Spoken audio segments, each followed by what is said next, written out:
दोस्तों नमस्कार। आज शीतला सप्तमी है, 4 अप्रैल है 2021। माता शीतला को प्रणाम। लेकिन मैं शीतला सप्तमी यानी कि सब कुछ ठंडा शीतल, लेकिन मैं कुछ गर्म लोगों के बारे में बताना चाहता हूँ।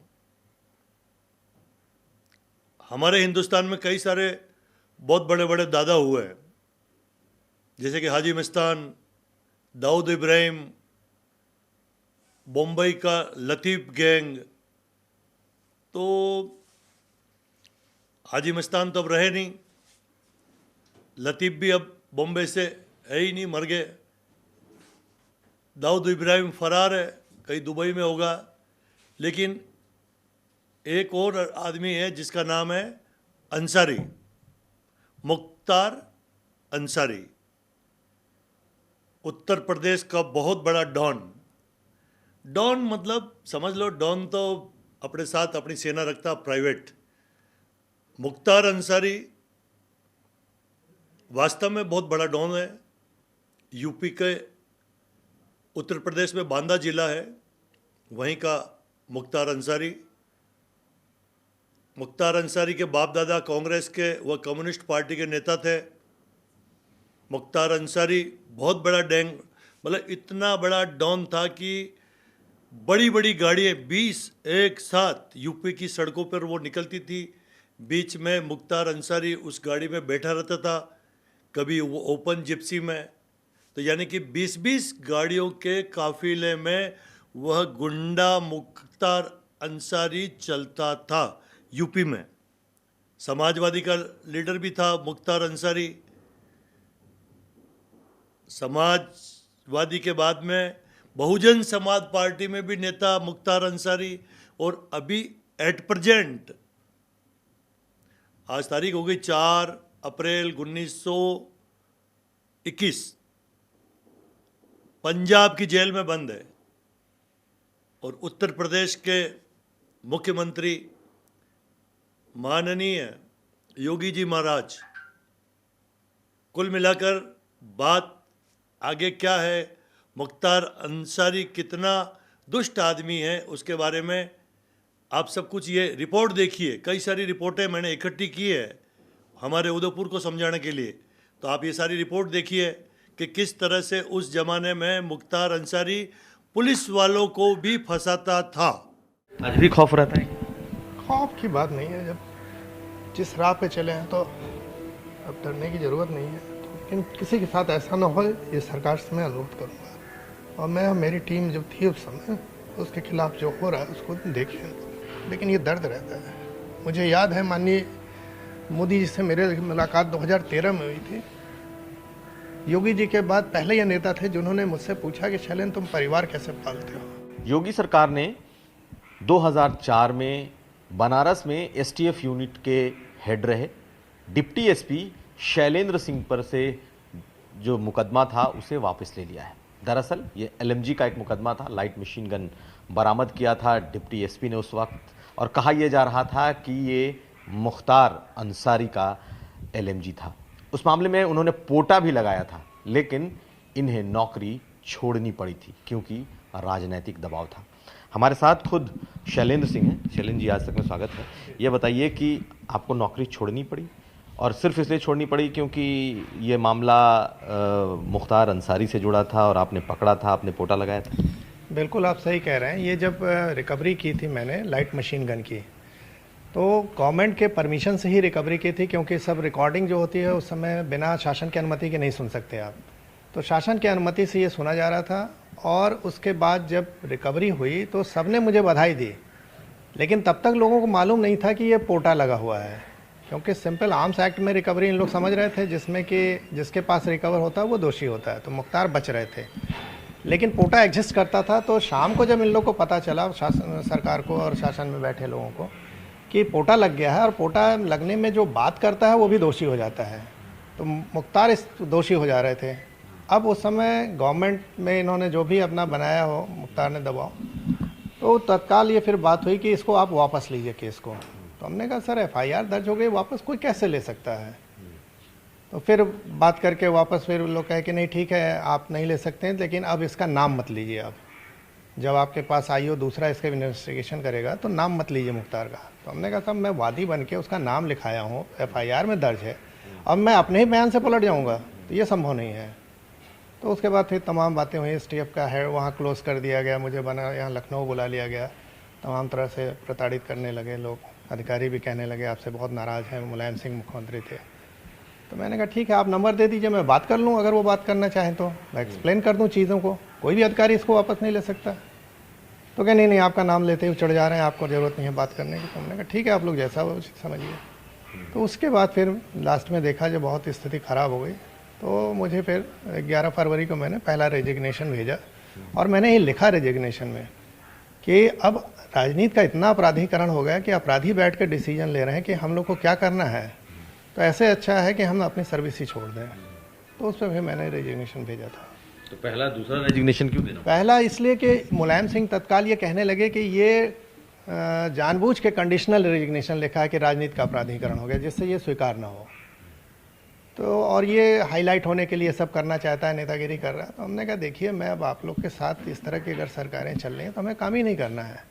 फिर मैंने दूसरा रेजिग्नेशन 10 दिन बाद भेज दिया कि आप जैसे चाहो एक्सेप्ट कर लो, लेकिन अब आप लोगों के साथ मुझे काम नहीं करना है।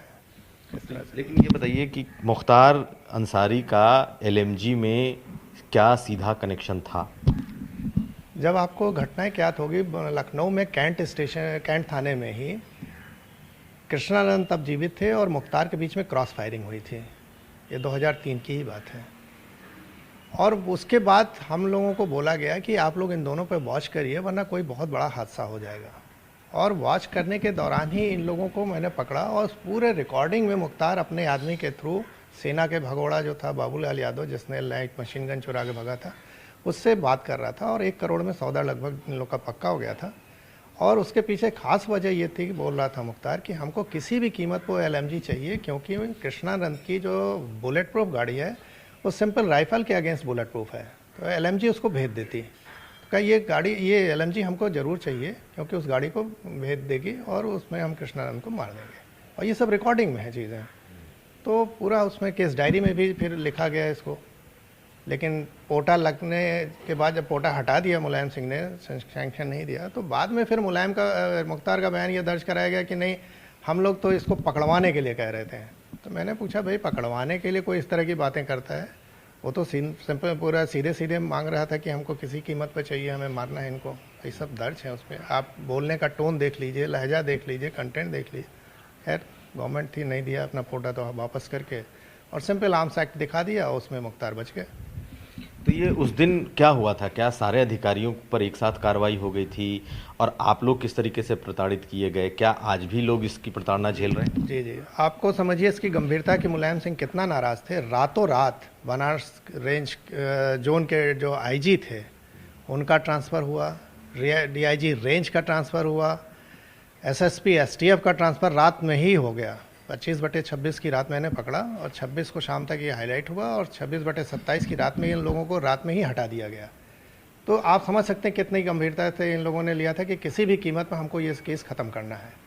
और उसके बाद डायरेक्ट इसमें तो हमको नहीं कुछ कर सकते थे, लेकिन मुझे बाद में इस दूसरे केसों में जेल भेजा गया। सिंपल मैं लड़कों के लिए बात करने गया था डीएम ऑफिस, और ये दिखाया गया कि डीएम ऑफिस कब्जा कर लिया।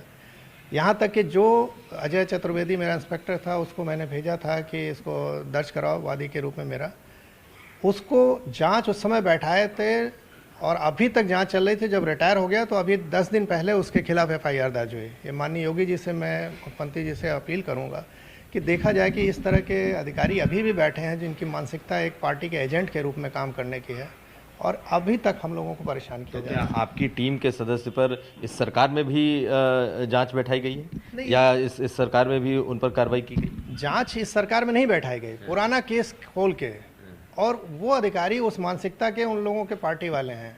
ईओडब्ल्यू में शायद वो जांच थी या एंटी करप्शन में थी, वहाँ से फिर अभी तक उसको चलता रहा कि नहीं इनकी जांच, मतलब 17-18 साल बीत गए, 17 साल, और जांच कहीं ना कहीं पेंडिंग रही। जबकि वो जांच में कई बार आया कि नहीं इन लोग दोषी नहीं हैं, लेकिन फिर वापस कर करके उन अधिकारियों ने, और अभी जाके एफआईआर 10 दिन पहले दर्ज हुई है। इस सरकार में एफआईआर दर्ज? इस सरकार में हो गई दर्ज। तो मैंने अपील कर रहा हूँ आप लोग के माध्यम से कि माननीय योगी जी देख लें कि किस तरह के अधिकारी अभी भी बैठे हुए हैं और अच्छा काम करने का ये इनाम मिल रहा है। वो अधिकारी बहुत परेशान है, कह रहा है साहब मैं रिटायर हो गया हूँ, मैं तो किसी को जानता भी नहीं, अब मैं चलूँ गिरफ्तारी दूँ, जेल काटूँ इस उम्र में, जबकि अच्छा कार्य मैंने किया। तो ये बताइए कि आपके साथ ये जो जितनी प्रताड़ना हुई, क्या इस वजह से आपने नौकरी छोड़ दी? आप उसको नहीं लड़ पाए, सिस्टम से आप नहीं लड़ पाए, पॉलिटिकल जो व्यवस्था थी उससे आप नहीं लड़ पाए? बिल्कुल आप सही कह रहे हैं। देखिए, सिस्टम से एक अकेला अधिकारी नहीं लड़ सकता है। मेरे सूत्रों ने मुझे बताया कि इतना इन लोगों ने प्लानिंग की है कि आपको ये कहीं ऐसी जगह ट्रांसफ़र करेंगे, बॉर्डर पुलिस में खासकर बात आ रही थी, जहां आपका गनर ही उनका आदमी रहेगा और मारेगा क्रॉस फायरिंग में। तो इन लोग इस लेवल तक जा सकते थे। और सही बात है, आप एक अधिकारी हैं तो आपको कहीं ट्रांसफ़र करके कहीं भेज दिया जाएगा, आप मजबूर हैं जाने के लिए। तो इन लोग किसी भी तरह से चाहते हैं, मतलब मैंने कहा ना कि उस समय लिखा था अपने रेजिग्नेशन में कि राजनीति का अपराधीकरण इतना हो गया कि अब अपराधी बैठ के डिसीजन ले रहे हैं और ये तो खाली मुहर लगा रहे हैं नेता लोग। तो ऐसे समय में कोई भी कैसे ईमानदारी से काम करेगा? तो बात इसकी थी। और आज की सरकार से मैं अपील करता हूँ कि ऐसे अधिकारी लोग जो बैठे हैं इन पर एक्शन लिया जाए। हम लोग का कीमती समय बर्बाद हुआ। आप 17 साल मेरा और मेरा परिवार किस कष्ट में रहा यह हम जानते हैं, या हमारे साथ के टीम के लोग परेशान हो रहे हैं वो जानते हैं। तो आपने सिर्फ इस केस की वजह से नौकरी छोड़ी, और आप पर जो मुकदमा दर्ज हुआ वो क्या था? सिर्फ इस केस की वजह से आपने नौकरी छोड़ी? बिल्कुल, इसी केस मैंने तो लिखा था कि मैं किस तरह से जान पर खेल के रिकवरी मैंने की इस लाइट मशीन गन की। कोई जाने को तैयार नहीं था अधिकारी कि लाइट मशीन गन है, पता नहीं कितना फायर एक साथ झोंकेगी, 500 फायर 1 मिनट में निकलेगा, कौन बचेगा कौन मरेगा। और हमारी टीम ने जान पर खेल के रिकवर किया। और उसके बाद इस तरह से हो रहा है कि आप लोग केस वापस करो, नहीं तो आप लोग को जेल में डाल देंगे, तमाम धमकियां। तो कोई कैसे काम कर सकता है? तो हम लोगों ने कहा इससे अच्छा ठीक है भाई, हम लोग सर्विस से बाहर जाते हैं, अपना आम नागरिक की तरह जिएंगे, क्या ज़रूरत है अपनी जान पर खेल के इस तरह से रिकवरी करने की। तो मैंने दिखाया, मैंने रेजिग्नेशन के माध्यम से ये दिखाया, पब्लिक के बीच में लाया कि देखिए आज के आपके नेता चुने हुए किस तरह से काम करते हैं, ये देख लीजिए। आप ही लोग चुनते हैं नेता को, तो इसीलिए दोषी कौन हो रहा है ये देखने की बात है। ये घटना याद आते ही आज भी आप भावुक लग रहे हैं। बिल्कुल स्वाभाविक है कि 17 साल हम लोग का कीमती समय जब बर्बाद होता है ना, कोई नहीं पूछता है किस परिस्थिति में हम लोग जीते।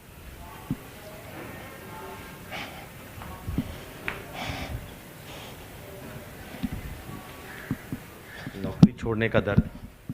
नौकरी छोड़ने का नहीं दर्द, लेकिन कैसी परिस्थिति हम लोग जीते हैं, परिवार हम लोग जानते हैं किस तरह से जान बची हम लोग की।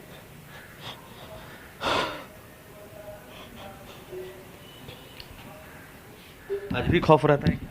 खौफ की बात नहीं है, जब जिस राह पे चले हैं तो अब डरने की ज़रूरत नहीं है। ऊपर वाला जब तक रखेगा रखेंगे, डर नहीं लगता। लेकिन परेशान होता परिवार, तो तकलीफ होती है। कितनी नौकरी बची थी जो आप करते? मेरी तो अभी 10 साल भी नहीं हुई थी। ये तो मेरी कम से कम 20 से 21 साल मेरी सर्विस थी। कभी किसी नेता ने, कभी किसी बड़े नेता ने आपकी सुध ली कि आखिर आपने ऐसा क्यों किया? जी, माननीय योगी जी ने तुरंत फ़ोन किया था मेरे परिवार को, मैं तो जेल में था, और उन्होंने खबर ली थी और कहा था जब मैं आऊँगा तो न्याय करूँगा। आज किया उन्होंने। मेरा परिवार उनके प्रति पूरा आभारी है।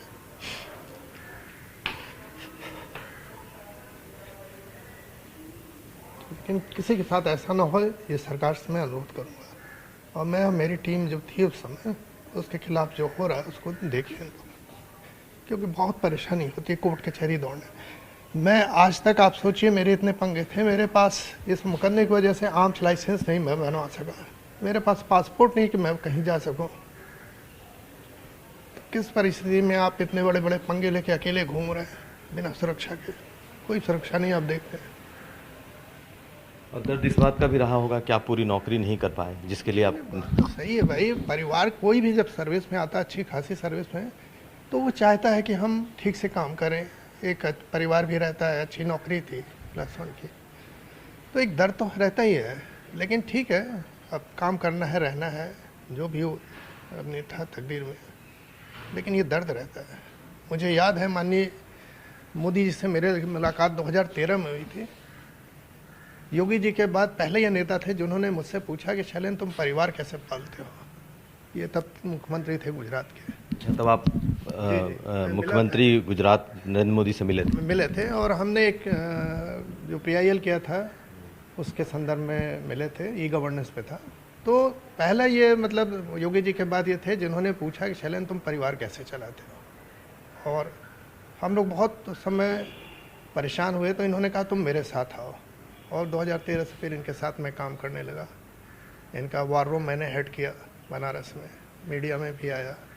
फिर इन्हीं लोगों ने मुझे किसान पे लगाया काम करने के लिए, और आज मैं किसानों के लिए काम कर रहा हूँ।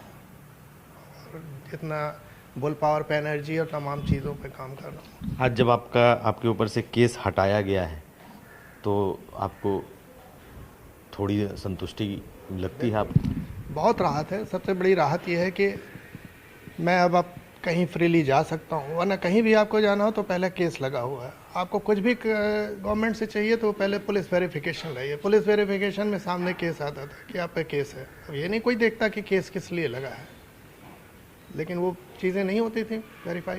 अच्छा, एक सवाल ये बताइए कि आपने मुलायम सिंह का नाम लिया, तत्कालीन मुख्यमंत्री थे।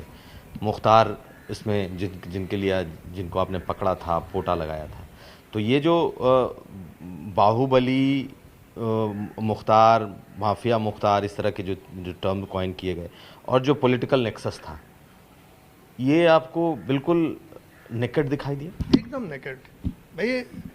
सीधे सीधे वो बोलते थे। अधिकारियों का फ़ोन मेरे पास आता था, नीचे के हमसे जो सीनियर लोग थे, कि शैलेंद्र तुम कहाँ पंगा ले रहे हो, जान तुम्हारी चली जाएगी, तुम्हारे परिवार की जान चली जाएगी, तुम हट जाओ पीछे, वापस ले लो। हमने कहा सर कैसे वापस ले लें जो चीज़ पकड़ी गई है, और आप लोगों ने के ही आदेश से पकड़ा। ये मीडिया में भी है, कोई FIR लिखा के FIR क्या फाड़ सकता है? तो मानते थे लोग नहीं हो सकता है। तो हमने फिर मुझसे क्यों कह रहे हैं आप लोग, ये नहीं हो सकता है। तो आप जब नौकरी छोड़ रहे थे तो पुलिस में किसी ने मदद नहीं की? कह तो रहा हूँ, जब रातों रात IG DIG सबका ट्रांसफ़र SSP का हो रहा है तो किसकी हिम्मत है मुलायम सिंह से भिड़ने के लिए? कौन भिड़ेगा? हम और हमारी टीम पूरे अकेले खड़ा थी उसके बाद 2 सरकारें आई, मायावती की सरकार आई, अखिलेश यादव की सरकार आई, उसके 10 साल के बाद 12 साल 15 साल के बाद योगी आदित्यनाथ की सरकार। बिल्कुल, बीच में किसी सरकार ने मदद नहीं की, लेकिन जब योगी जी की सरकार आई तो सबसे पहले जो 22 केस इस तरह के वापस हुए थे, तो उसमें मेरा ये केस था। प्राथमिकता के आधार पर उन्होंने वापस किया, और मैं गया था बधाई देने के लिए सरकार बनने के बाद। तो उन्होंने कहा शैलेंद्र मुझे याद है तुम्हारा केस है, तुम लिख के दो और मैं इसको वापस करता हूँ। और उन्होंने वापस किया। कोर्ट में पड़ा हुआ था, कोर्ट ने खैर अभी 6 मार्च को मुझे इसको स्वीकृति दी वापसी की। बहुत धन्यवाद। तो ये हमारे साथ थे शैलेंद्र, जो कि डिप्टी SP रहे, STF यूनिट के हेड रहे, और इन्होंने जो पोटा लगाया था, जो LMG बरामद किया था, और वो भी मुख्तार और उनके गैंग के पास से, उसका खामियाजा ये कि पूरा का पूरा पॉलिटिकल सिस्टम इन्होंने अपनी आंखों से ऐसा देखा जो किसी फिल्म की स्क्रिप्ट से कम नहीं। बेहद भावुक। 31 साल 30 साल की नौकरी में महज 10 साल की नौकरी के बाद इन्हें इस्तीफा देना पड़ा था, नौकरी छोड़नी पड़ी थी, और आज जब वो केस वापस हुआ है तो राहत महसूस कर रहे हैं, लेकिन आंसू हैं कि अब भी थम नहीं रहे। हरीश कांडपाल के साथ कुमार अभिषेक, लखनऊ। उत्तर प्रदेश की सियासी जमीन पर कई ऐसे नेता उपजे हैं जिन्होंने सूबे की राजनीति को प्रभावित किया है। ऐसे ही राजनेताओं में राजा भैया, मुख्तार अंसारी, योगी आदित्यनाथ जैसे कई बड़े नाम हैं जिन्होंने उत्तर प्रदेश की राजनीति में एक नई कहानी लिखी है। आज हम बात मुख्तार अंसारी की करेंगे। मुख्तार अंसारी एक ऐसा नाम जो किसी के लिए रॉबिन हुड है, किसी के लिए मसीहा है, तो किसी के लिए माफिया, सरगना और डॉन है। नमस्कार, मैं पंकज कुमार, और मैं आज आपको मुख्तार अंसारी स्टूडियो कुछ ऐसी बातें बताऊंगा जो आपको नहीं पता होंगी। काफी इंटरेस्टिंग है उसके डॉन बनने की कहानी। आखिर मुख्तार अंसारी माफिया कैसे बना, राजनीति में कैसे आया, किस पार्टी ने टिकट दिया, और उसके दादा परदादा क्या करते थे, आइए सब कुछ जानते हैं। पहला सवाल, कौन है मुख्तार अंसारी? मुख्तार अंसारी का जन्म यूपी के गाजीपुर जिले में हुआ था। उनके दादा मुख्तार अहमद अंसारी अखिल भारतीय कांग्रेस कमेटी के अध्यक्ष रहे, जबकि उनके पिता एक कम्युनिस्ट नेता थे। राजनीति मुख्तार अंसारी को विरासत में मिली। दूसरा सवाल, मुख्तार अंसारी का अपना गैंग कैसे बना? और ब्रजेश सिंह से इनकी दुश्मनी कैसे शुरू हुई। साल 1970 में सरकार ने पिछड़े हुए पूर्वांचल के विकास के लिए कई योजनाएं शुरू की, जिसका नतीजा यह हुआ कि इस इलाके में जमीन कब्जाने को लेकर दो गैंग उभरकर सामने आए। साल 1980 में गाजीपुर के सैदपुर में एक प्लॉट को हासिल करने के लिए साहिब सिंह के नेतृत्व वाले गैंग ने दूसरे गिरोह के साथ जमकर झगड़ा किया। इसी के बाद साहिब सिंह गैंग के ब्रजेश सिंह ने अपना अलग गिरोह बना लिया और साल 1990 में गाजीपुर के तमाम सरकारी ठेकों पर कब्जा करना शुरू कर दिया। अपने काम को बनाए रखने के लिए बाहुबली मुख्तार अंसारी का इस गिरोह से सामना हुआ। यहीं से शुरू हुई ब्रजेश सिंह से मुख्तार अंसारी की दुश्मनी। तीसरा सवाल, मुख्तार अंसारी ने अपराध की दुनिया में कदम कब रखा? साल 1988 में पहली बार मुख्तार अंसारी का नाम हत्या के एक मामले में आया। हालांकि उनके खिलाफ कोई पुख्ता सबूत पुलिस नहीं जुटा पाई। 90 का दशक मुख्तार अंसारी के लिए बड़ा अहम था। छात्र राजनीति के बाद जमीनी कारोबार और ठेकों की वजह से अपराध की दुनिया में वो कदम रख चुके थे। पूर्वांचल के मऊ, गाजीपुर, वाराणसी और जौनपुर में उनके नाम का सिक्का चलने लगा। चौथा सवाल, मुख्तार अंसारी ने राजनीति में कदम कब रखा? साल 1995 में मुख्तार अंसारी ने राजनीति की मुख्य धारा में कदम रखा। साल 1996 में मुख्तार अंसारी पहली बार विधानसभा के लिए चुने गए।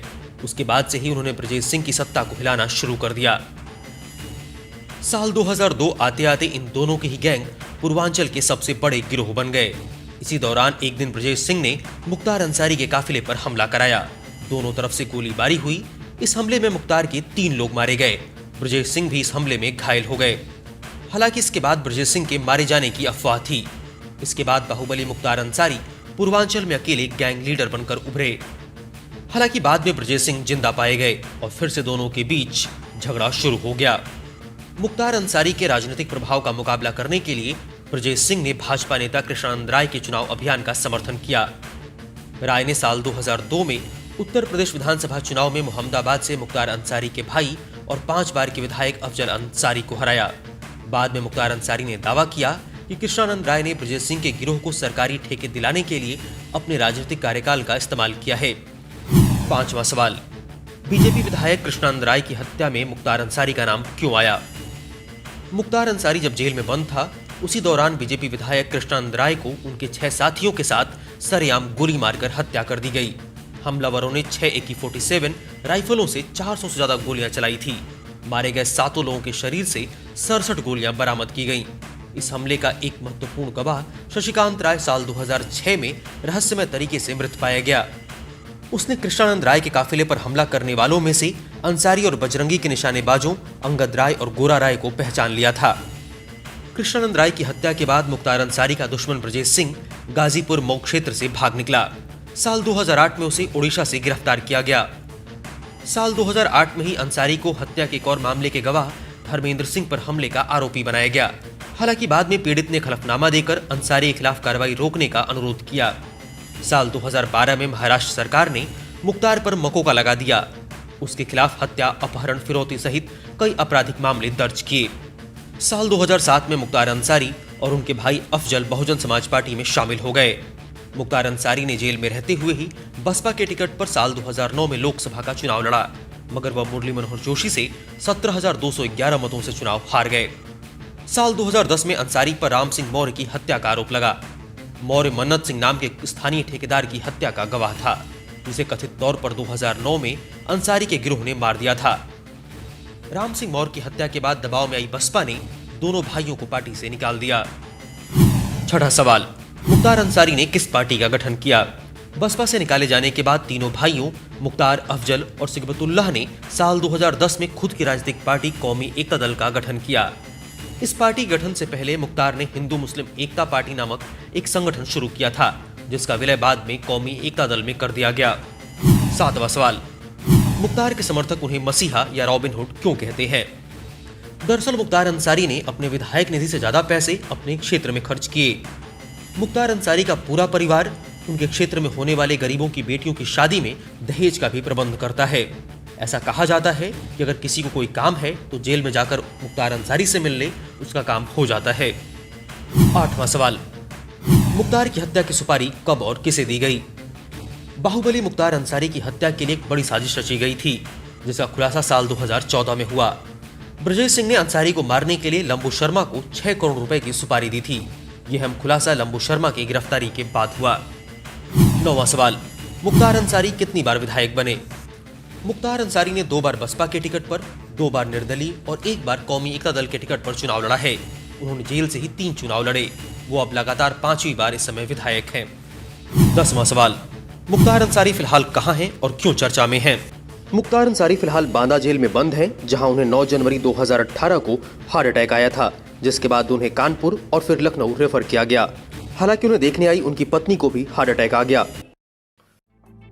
तमाम फौलादी इरादों और मजबूत कानूनी कागजातों के हाथ में होने के बावजूद पंजाब की जेल में बंद माफिया डॉन बाहुबली विधायक मुख्तार अंसारी रविवार को फिर यूपी पुलिस के हाथ नहीं आया। यूपी पुलिस की टीमें पंजाब की रोपड़ जेल पहुंची थीं, लेकिन खाली हाथ वापस लौटना पड़ा। यूपी पुलिस मुख्यालय के एक बड़े अधिकारी के मुताबिक कोई बदमाश माफिया हो या पुलिस, कानून से हर कोई बंधा हुआ है। कानून नहीं होगा तो समाज में अराजकता फैल जाएगी। इसी अफसर के मुताबिक भले ही रविवार को मुख्तार अंसारी हमें ना मिला हो, मगर हम भी देख रहे हैं कि आखिर हमारे वांटेड को किसी दूसरे राज्य की जेल कब तक और कैसे अपने यहाँ कैद रख पाएगी। हमारा मुल्जिम है, आज नहीं तो कल वो हमारी ही कैद में होगा, फिर जो कानून चाहेगा वो करेगा। लेकिन फिलहाल मुख्तार जैसा माफिया यूपी पुलिस पर भारी तो पड़ ही रहा है। ये सवाल पूछने पर एडीजी लेवल के इस अधिकारी ने TV9 भारतवर्ष से कहा, सब वक्त की बात है, सबको दिखाई दे रहा है कि कौन सही है और कौन गलत है। गाजीपुर पुलिस की 2 टीमें सुप्रीम कोर्ट की इजाजत के साथ रविवार को रोपड़ जेल पहुंची थीं, मगर वहां वही पुराना जवाब दे दिया गया। आरोपी अभी बीमारी के चलते कहीं शिफ्ट किए जाने की हालत में नहीं है। दूसरी तरफ रविवार को पूरे दिन इस मुद्दे पर पंजाब से लेकर यूपी तक चर्चाओं का बाजार गर्म रहा। यूपी पुलिस की तरफ से ये खबरें आती रहीं, आज फिर मुख्तार रोपड़ जेल से नहीं मिला। इतना ही नहीं, सूत्रों की माने तो रोपड़ जेल प्रशासन ने तो यूपी पुलिस की टीम से ये तक कह दिया कि हम सुप्रीम कोर्ट को खुद ही जवाब दे देंगे। रोपड़ जेल के इस तरह के गैर जिम्मेदाराना जवाब से झल्लाई यूपी पुलिस की टीमों के पास खाली हाथ घर वापसी के अलावा कोई दूसरा रास्ता नहीं बचा था।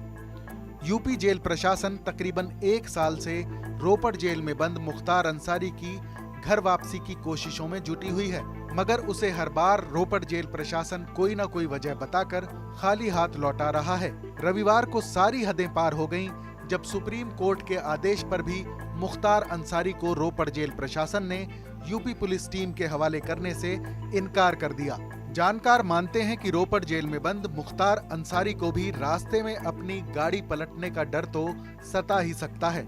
मौत का खौफ क्या शरीफ और क्या माफिया सबको होता है, लेकिन सवाल ये है कि आखिर मुख्तार को रोपड़ जेल में दुबक कर बैठने जैसा मशवरा किसने दिया, और आखिर वो कौन है जो उसे रोपड़ जेल से बाहर निकलने से हर बार रोक रहा है। लेकिन इस वक्त खुद को रोपड़ जेल की 4 दीवारी में सुरक्षित समझ रहे मुख्तार अंसारी की मुश्किलें आने वाले समय में बढ़ सकती हैं। सुप्रीम कोर्ट के आदेश की नजरअंदाजी मुख्तार को महंगी पड़ सकती है, क्योंकि सुप्रीम कोर्ट सुप्रीम पावर है जो किसी भी सूबे की सरकार, सीएम या पुलिस सबसे ऊपर है। TV9 भारतवर्ष के लिए फरीद अली के साथ संजीव कुमार चौहान की रिपोर्ट।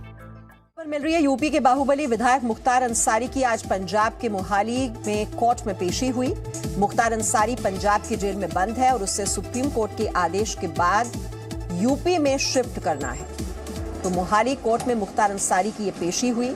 अभी फिलहाल पंजाब के मोहाली के कोर्ट में जो पेशी की जानकारी मिल रही है, पंजाब की जेल में बंद है मुख्तार अंसारी और सुप्रीम कोर्ट की ओर से आदेश दिया गया है कि उसे यूपी शिफ्ट किया जाए।